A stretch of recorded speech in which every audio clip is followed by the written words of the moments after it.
Hey, this story is inspired by Wesley Norris. He co-wrote The Feral Children. They're available here on YouTube also, and it's set in the zombie road world. And he wrote a standalone book called Road to Riches, also set in the zombie road world. And every year in the fan club, he would write a Christmas story and post it up. And it was usually a little lighter, a little more upbeat than some of the darker stuff that can be had in the zombie road world. And this he inspired me to write this story. The year after he passed, we didn't have a Christmas story, and so I gave it a shot. They don't stand up to Wesley's stuff, but anyway, here we go. A Zombie Road Christmas story. Zombie Road Christmas. Written by David A. Simpson. Narrated by Eric A. Shellman. The bell above the door to Grizz's gunworks tinkled merrily as the four breezed in, arguing loudly over last night's high school football game. The Tombstone Tigers had barely eked out a win over the Lakota Lions, but it was all due to a bad call in the second quarter. "That ref needs glasses," Hollywood insisted. "Ain't no way he was roughing the quarterback." "Yeah," Scratch agreed. "If they hadn't got the penalty, the Tigers never would have intercepted the pass on the next play." "You can't know that," Bridget sighed. "The two had nothing to do with each other." Stabby didn't know the rules, so he kept his 2 cents out of it. His idea of football was what the Americans called soccer. "Would you idiots shut up?" Grizz yelled from the back of the shop. "You're giving me a headache already, and it's only 9 o'clock. The crew barged through the swinging half-doors, ignoring the sign that read "No customers allowed in machine shop," and found chairs or crates of ammo to sit on. "Hey, Grizz," Scratch said as he cleared a spot. "I've got an intelligence test for you. It's only 3 questions. The answer is only 1 word, and it's the same for all 3. Think you can pass?" "You thought this up all on your own?" the big man asked, as he tested the trigger pull on a custom gun he was building for one of the truckers. "Yep," Scratch said proudly. "And what are they?" he asked. "If your dumbass thought this up, it's probably kindergarten level." Scratch acted wounded by the comment, but Grizz ignored him, wary for a trick. "Okay, if you have a drug problem and can't quit, what's 1 word that describes your condition?" Grizz thought for a long moment before answering. "Addicted." Scratch's shoulders slumped a little, and Grizz knew he'd found the right word that would fit all 3 questions. "All right, question number 2. What do you call a guy with a drinking problem and can't quit?" "Ha!" Grizz said, and a grin started spreading across his face. "Addicted." "Fine, okay, Mr. Smarty Pants. Last question. What slapped you across the face last night?" "Addicted!" Grizz yelled triumphantly, his smile broad, until the 4 of them cracked up in gales of laughter. Even Gunny was chuckling at the joke, and it took him a minute to sound it out and get it. When he did, he threw a cleaning rag at a gasping Scratch who was laughing so hard, tears were streaming down his cheeks. "Piss off," he muttered. "You and your stupid. I ought to have the sheriff lock you up for aggravated dumbassery." Gunny pulled his feet off the cluttered desk and flipped the Lakota Gazette around so they could read the headline. "You guys see this?" he asked, and held open the paper to the story on page 2. It was a brief write-up about the upcoming parade and Christmas party, the first major celebration since the zombie uprising, and Lakota had erected the walls surrounding the town. "Yeah, what of it?" asked Stabby. "Me and Scratch are building a float. We're tossing out those little bottles of liquor along the route." "Well, the town doesn't have any Christmas decorations," Gunny said. "It was too early in the year when the zombies came. None of the stores had any Christmas stuff out. They were still gearing up for Halloween." "True," Bridget said. "But isn't it all in a warehouse somewhere?" "Yeah, but where?" Hollywood asked. "Non-perishable stuff like that'd probably still be on a boat on its way over from China." "Not unless the town was already decked out," Grizz said as he checked the slide action on the Ruger. "I'm not going to the North Pole," Scratch said. "Too cold." "Santa Land," Gunny said. "Dozer said there's a tourist town near Dallas that celebrates Christmas year-round. They have banners, light-up decorations for the telephone poles, tons of lights, wrapping paper and bows, Animated reindeer, big Santa sled, full-size nativity scene, they've got it all. It would be nice to have the streets lit up, Bridget said a little wistfully. It would almost be like before. Oh, something tells me we're going on a road trip, Hollywood said with a grin. Yippee-ki-yay! Scratch yelled, and started stuffing his pockets with extra ammo. Santa Maria was miles off the freeway, just another dying agricultural town until the city fathers renamed it Santaland in 1974 and started advertising in travel magazines about year-round Christmas. The dying town revived, restaurants were reopened, holiday music played through the speakers, gift shops dotted Main Street, and every year the decorations and festivities became bigger and better. But now, a year after the apocalypse, the town looked sad when they pulled up to the outskirts. The lights weren't lit up, the garland was torn down and hanging forlornly from the poles, and the only music was the sound of the wind whistling through broken windows. The sky was darkening, even though it was early afternoon, and Gunny hoped the rain would hold off until they got the decorations down. He hated getting wet. "I'll make a run through town and see if there are any unwanted guests," he said over the CB. "You guys go ahead and get set up. If I need help, I'll let you know." "Don't forget to see if they have a dispatch radio at the cop shop," Grizz reminded him. The base station at the sheriff's office in Lakota had been acting wonky ever since one of the deputies had accidentally spilled his coffee on it. Gunny double-clicked the mic in acknowledgement and took off with a squall of the oversized tires, cranked up the hair metal music, and went hunting zombies. Bridget climbed on top of Grizz's trailer with the wire cutters and eyeballed the long line of electric Santa faces, candy canes, nutcracker soldiers, and stockings that hung from every pole. The boys got inside and positioned themselves to start pulling the decorations in through the opening in the roof as she handed them down. They waited for a few minutes, but there wasn't a scream of a big horde, and they only heard Gunny's guns pop a few times. The town wasn't crawling with the undead. It was safe to get started. Using the handheld to let Grizz know when to stop and when to move the truck to the next pole, they started pulling down the decorations that would transform Lakota into a Christmas wonderland. They moved slowly down Main Street, carefully removing and stacking the fragile, light-filled stars and candy canes, the long strings of green garland and the loudspeakers that piped the music through town. An occasional zombie would stumble out of a side street, but the crew was safe, and a well-placed shot from her pistol would end the moaning thing's wretched existence. They were glad there was a lack of the undead. It made their job a lot easier.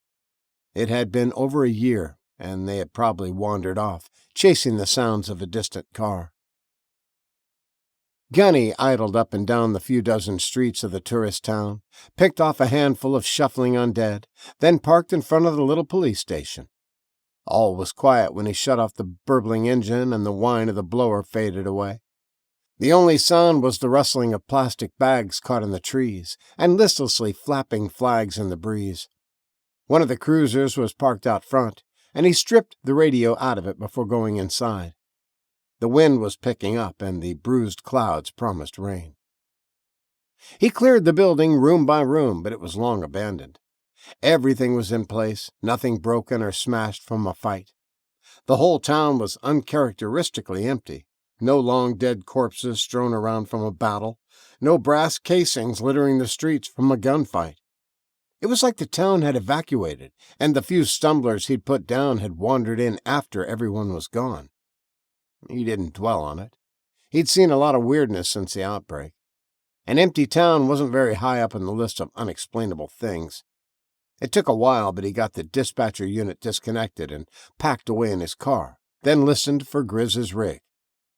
He could catch snatches of the crew's banter on the wind, the quiet rumble of the truck, and looked around at the other shops on the square. It was a typical mid-century small town with stores on the ground floor and apartments upstairs. They needed Christmas music, and one of the gift shops would probably have every holiday CD ever made, maybe even one of the Elvis Christmas albums. He picked one at random, but the doors were locked. No surprise there. The outbreak happened early in the morning, as soon as people started eating the infected sausage or bacon. Instead of smashing the glass, he walked around back and found a delivery door in the alley. It was heavily built, but a shot from his pistol to break the lock and a few well-placed kicks had it bouncing open. Gunny poked his head in and listened for a minute, but the sound didn't draw any unwanted attention from inside. He slipped through the door, grabbed a couple of shopping bags, found the Christmas music, and started raking in the CDs. Setting the bags by the door, he wandered the shop looking for something Lacey might like. Christmas was only 3 days away, and he hadn't gotten her anything yet. She really didn't need another gun, his go-to gifts when he couldn't think of anything else. There was a dusty shelf full of snow globes, and he smiled. She had collected those things, had a few dozen back at their home in Atlanta. He shook a bunch of them, watched the flakes fall over the different scenes, and chose one that featured a laughing Santa in his workshop, surrounded by elves. She'd love it. Rain was starting to dot the plate glass windows as he checked his watch. They'd been collecting decorations, and he'd been in town for almost 2 hours. Time to go. He stuffed the globe and as many rolls of wrapping paper as he could into a few more bags, then gathered everything up. It was a heavy load with all the CDs, but he wasn't going to make 2 trips. Only losers couldn't carry all the groceries in the house in one shot. With his arms full, he stepped out into the alley and froze. A kid dressed in all green turned and stared at him with dead, black eyes. Except it wasn't a kid. It was a midget in an elf costume. A fresh one. A day one zombie, fast and vicious. It cocked its head and sniffed the air.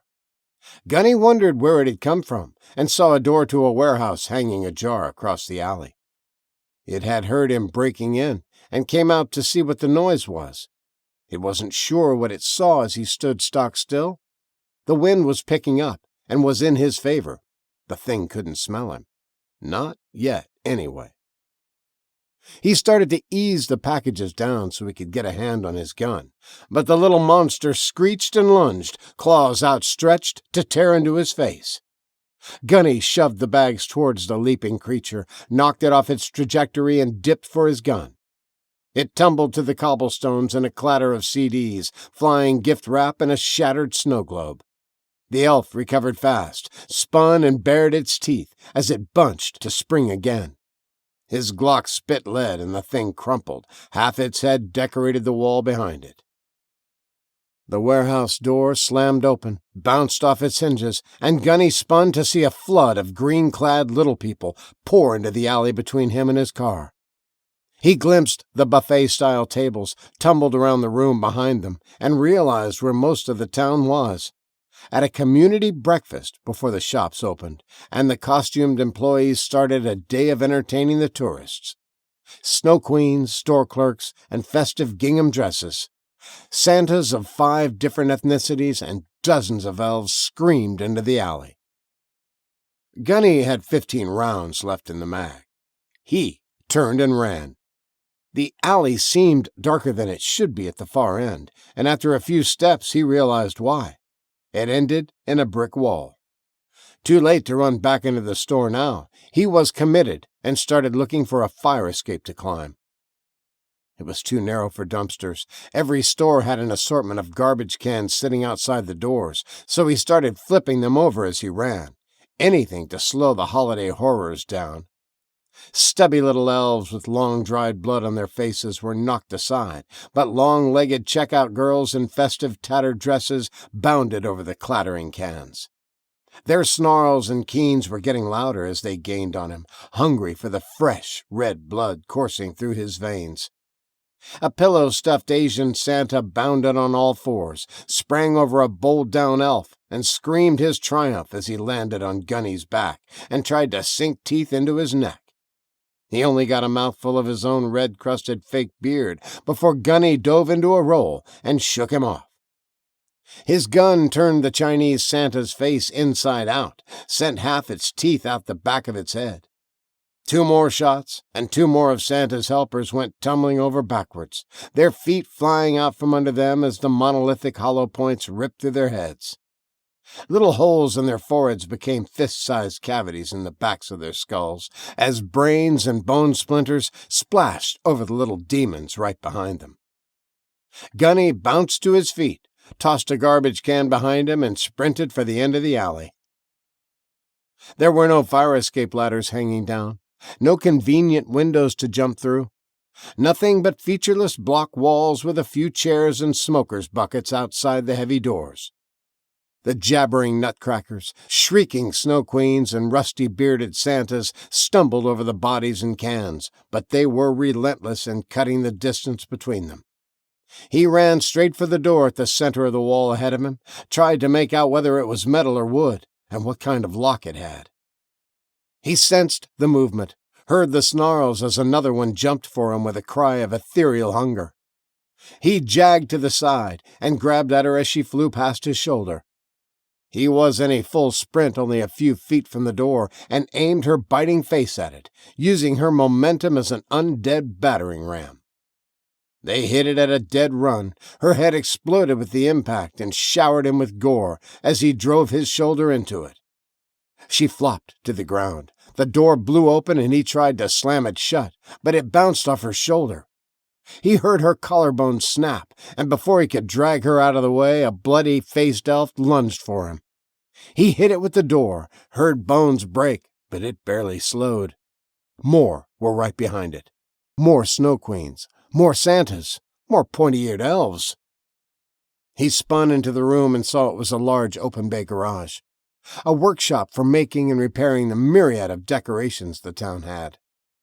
As he ran looking for a way out, more of the undead poured out of an office at the far end of the bay. Men in coveralls and work boots with blood-crusted bite marks. They ran for him as he shifted his path to the other end of the garage, dodging around work tables, drill presses, and table saws. There was nothing there but a wall with shelves of supplies, stacks of lumber, and boxes of light bulbs. And a fork truck. He spied the cylinder behind the seat and knew it ran on propane. Dollars to donuts it would fire right up. No gummed-up carburetor from year-old fuel. No battery ran down from the slow drain of computers or clocks. He grabbed a claw hammer as he ran by a workbench. If the machine didn't start, he didn't have enough bullets to kill them all. He jumped into the seat and turned the key dangling in the ignition. It fired up, and he floored it as he threw it in gear. One of the Santas got ahead of the rest by going over the tables. It sprang off a bench, grabbed onto the rollover frame, and Gunny smacked him with the pointy end of the hammer. The claws sunk deep into the Mexican Santa's eye, and his hungry screams were abruptly cut short. With a jerk like he was pulling a nail, Gunny ripped most of the face off and sent sprays of clotted black blood over his arm. The thing was torn away as he sideswiped a pile of lumber and sent 2x4s flying. He raised the forks to knee height and aimed straight for the screaming, keening horde. Black Santa was the first to go down when a fork snapped his leg backward and sheared it at the kneecap. Starving teeth gnashed at him as they came, and he drove into them, going as fast as the machine would go. Bones splintered, legs went flying, and bodies splashed as the heavy iron machine bounced them off walls, tables, and benches. He ran straight into the office wall, crushed a half-dozen against the blocks, and sent the upper halves of their bodies through the plate glass window. Streams of putrid intestines and half-rotted guts swished out, showering him with more stinking slime. Hungry little elves threw themselves at the big yellow machine and the warm, fresh meat sitting on it. Gunny reversed, cut the wheel all the way, and started spinning in tight circles, taking down the undead with the forks, snapping bones and sending them cartwheeling in all directions. A snow queen managed to get a grip on the dash despite her mangled legs that bent in odd directions. Chomping teeth snapped at him as he hung onto the steering wheel and tried not to get thrown off the machine as it spun in tight circles. He tried to kick at her, but he was barely hanging on when the impact of another elf jumping from a table sent him crashing to the gore-slicked floor.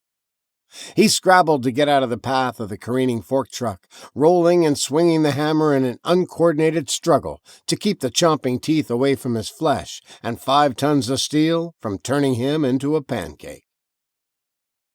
Gunny managed to kick the elf away and swung for its head as he scrambled under a long work table. The undead followed, bone broke and gut ripped, dangling arms and missing limbs. They ignored the trails of black slop they left behind as they crawled in after him. Gunny backed away, kicked and swung in the cramped space, but they were coming from all angles, and he had his back against the wall.